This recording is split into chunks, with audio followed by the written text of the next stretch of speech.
Because I'm a beautiful woman, the only reason any man ever wants to talk to me is because he wants to fuck me? Is that what you're saying?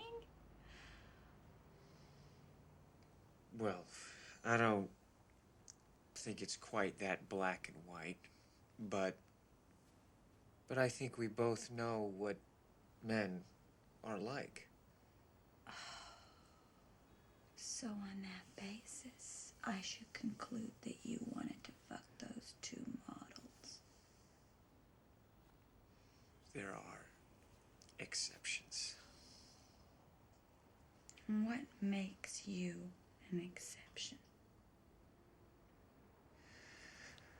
What makes me an exception is that I happen to be in love with you. And because we're married, and because I would never lie to you or hurt you.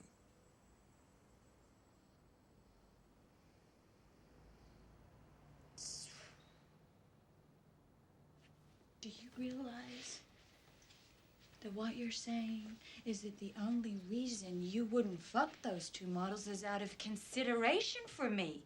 Not because you really wouldn't want to. Look, let's say, for example, you have some gorgeous woman standing in your office, naked. Now, when she is having her little titty squeezed, do you think she ever has any little fantasies about what handsome Dr. Bill's Dickie might be like? I can assure you, sex is the last thing on this fucking hypothetical woman patient's mind. And what makes you so sure?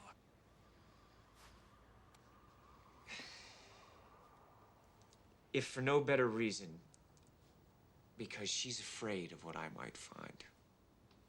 Okay, so after you tell her that everything's fine, what then? What then? I don't know, Alice. What then? Look. Women don't. They basically just don't think like that. Millions of years of evolution. Right? Right? Men have to stick it in every place they can, but for women it is just about security and commitment and whatever the fuck else. A little oversimplified, Alice, but yes, something like that. If you men only knew. I'll tell you what I do know is you got a little stoned tonight, you've been trying to pick a fight with me, and now you're trying to make me jealous. But you're not the jealous type, are you? No, I'm not. You've never been jealous about me, have you? No, I haven't. And why haven't you ever been jealous about me? Well, I don't know, Alice. Maybe because you're my wife.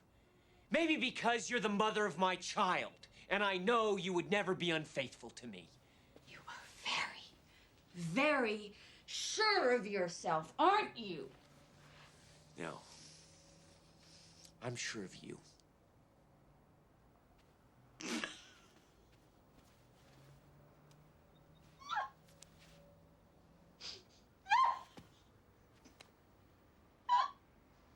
Do you think that's funny?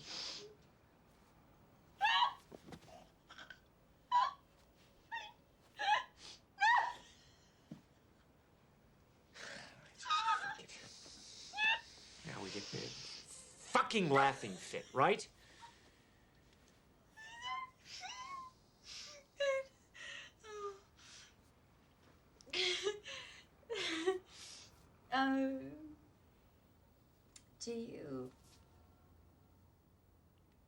Do you remember last summer at Cape Cod? Yes.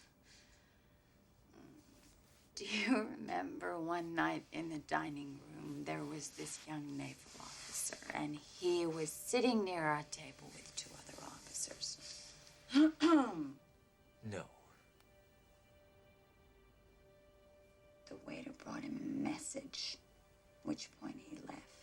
Nothing bell? No.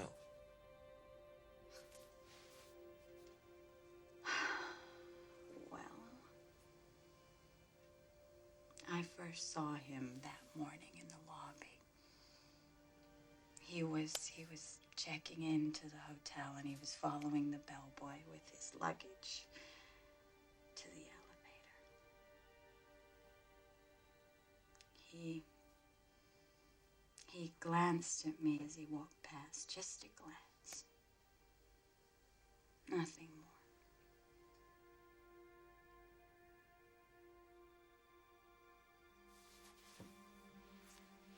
But I could hardly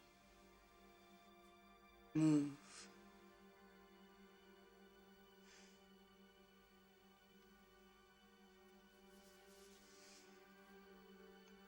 That afternoon,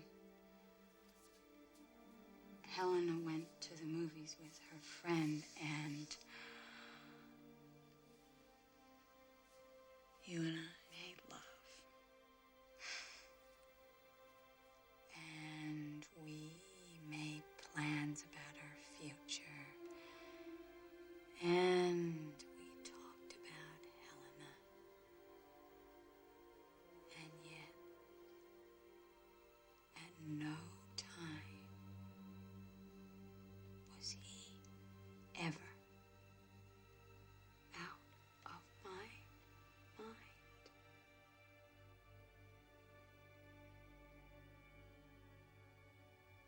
And I thought, if he wanted me, even if it was only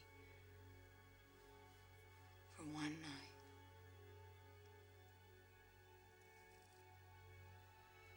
I was ready to give up everything. You, Helena, my whole fucking future. Everything.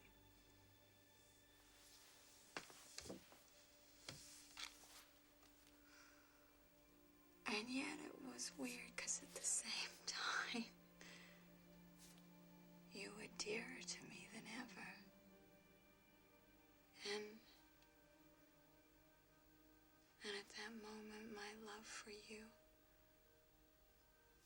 was both tender and sad.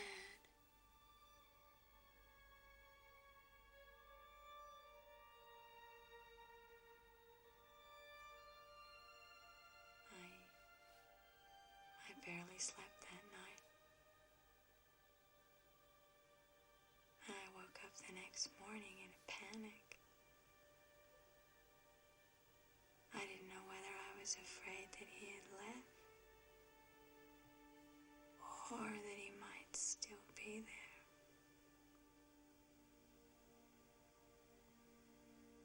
But by dinner,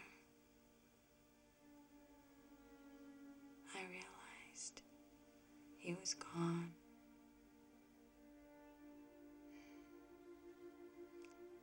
And I was relieved.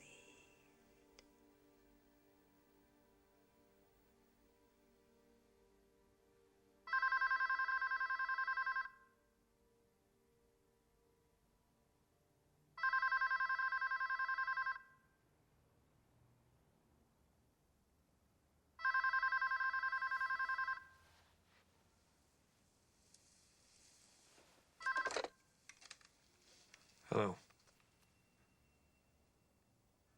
Yes, this is Dr. Alfred.